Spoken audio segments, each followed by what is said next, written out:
喺今集開始之前，希望睇緊呢條片嘅朋友，如果你中意今集嘅內容，希望你訂閱我哋頻道同按個 like 以作對我哋嘅支持。好啊，又嚟到長毛教室啦。咁而家見到台面上面有個豬腩啦，咁後面今集我哋整豬腩嘅油封鴨呢，大家都食得多噶。油封豬呢，大家應該都係好少聽或者係未聽過嘅。今次我哋就會用油封鴨嘅做法嚟做呢個油封豬腩。今集油封豬腩。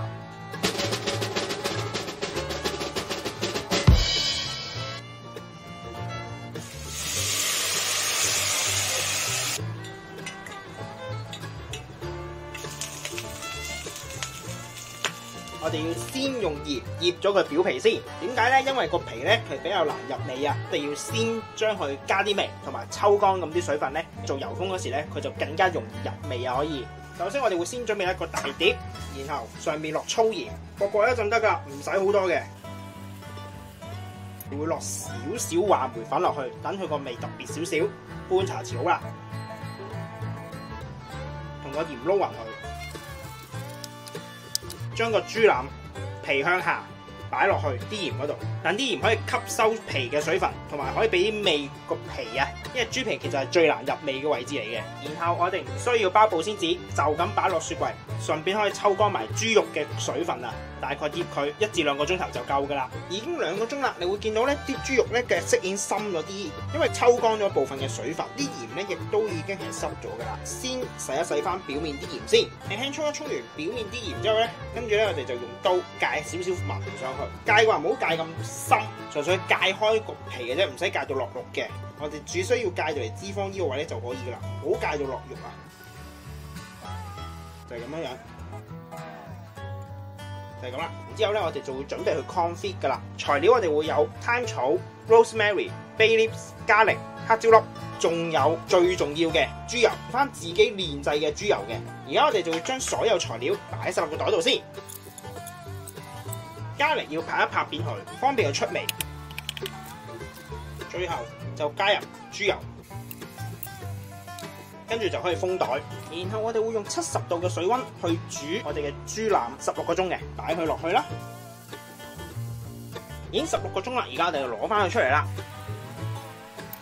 之後我哋就浸喺凍水嗰度，等佢冷卻先。我哋就做埋個豬汁啦。我哋會有豬肉啦、豬骨啦、三寶啦、番茄同埋一小段京葱嘅綠色部分。今次會特別少少，我哋會用 apple cider 去取替咗白酒嘅，煮出嚟會有陣蘋果酒嘅香味可以。油溫熱咗之後，我哋就倒啲豬落去。豬咧，我哋要炒到佢 brown 嘅。今次而家啲肉咧都已經上咗色噶啦，已經 brown 咗噶啦，可以落洋葱。當洋葱炒到 brown 咗啦，而家上咗色啦，我哋就可以落埋西芹同甘筍，炒到軟。西芹同紅蘿蔔都已經上色啦，已經軟身啦，就可以落埋啲番茄。當番茄都炒到軟咗之後咧，落 apple cider。apple cider 炒到差唔多乾啦，而家你見到係好容易見到底啦，已經刮到底啦，就可以加水。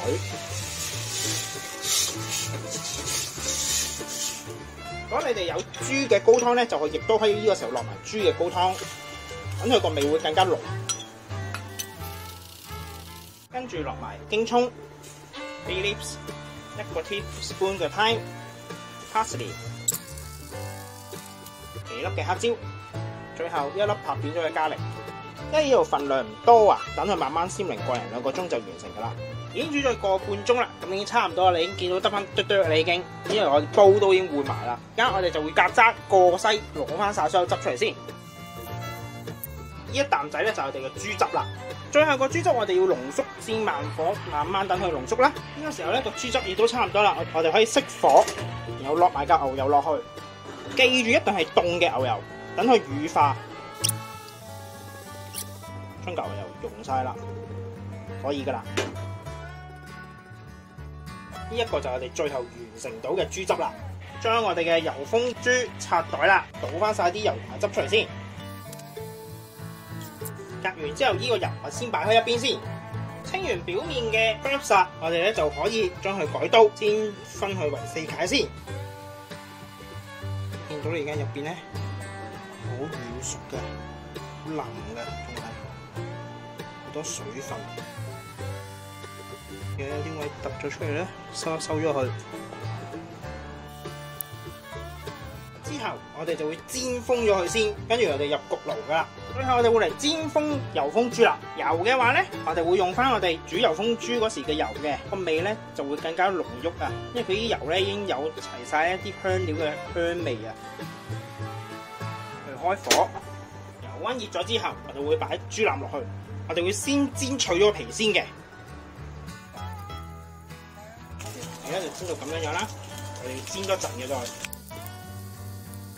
因為你要逼翻皮入邊嘅油出嚟啊，呢個皮咧先會脆嘅。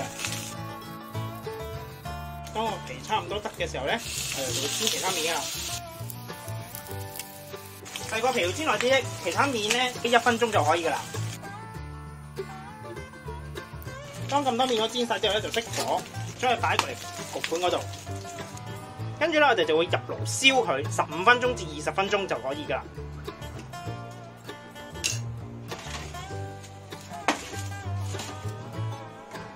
我哋會用210度去焗佢15至20分鐘嘅。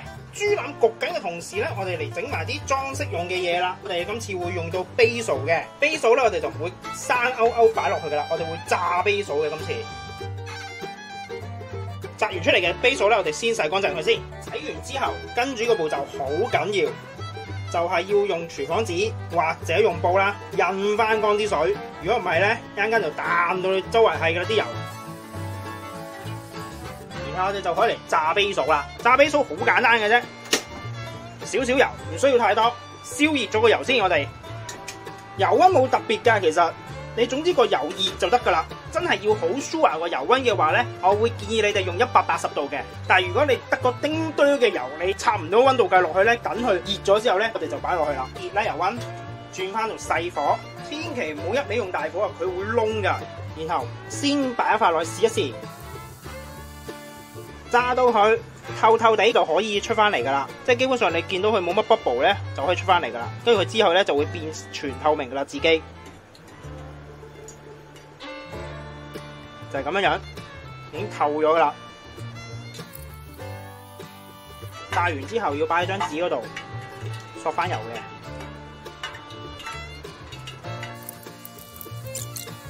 千祈唔好問我點樣可以炸完出嚟咧。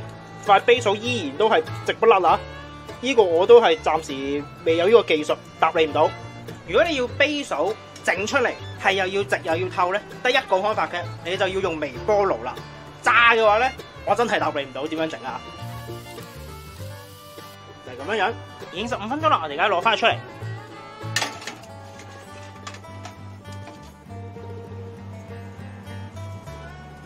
脆晒噶啦，有層。個皮都已經脆咗啦，我哋而家就可以擺盤。我哋先喺個底度落咗啲番薯泥先，然後放我哋隻豬上去，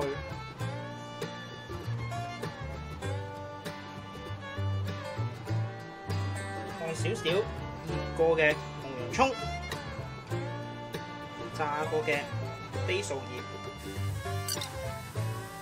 最後少少嘅豬汁，同一道油封豬腩配番薯泥亦都完成咗啦。希望大家中意啦，我哋下集再見，拜拜。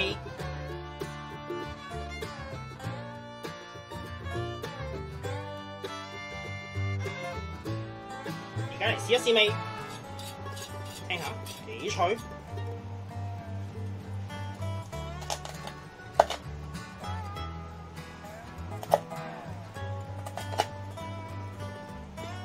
先試咗嚿原味先，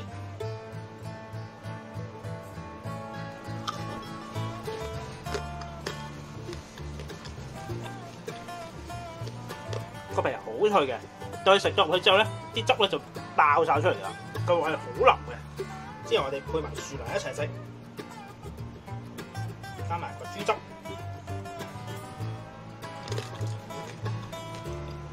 配埋個番薯嚟食嘅話，個番薯嘅甜味更加突出嘅，可以加埋豬皮嘅脆咧，就令到成件事好 balance。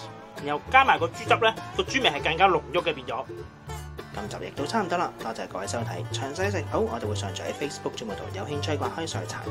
另外，如果中意我哋頻道嘅話，希望可以訂閱我哋頻道同我個 like，以作對我哋嘅支持。希望大家中意啦，我哋下集再見，拜拜。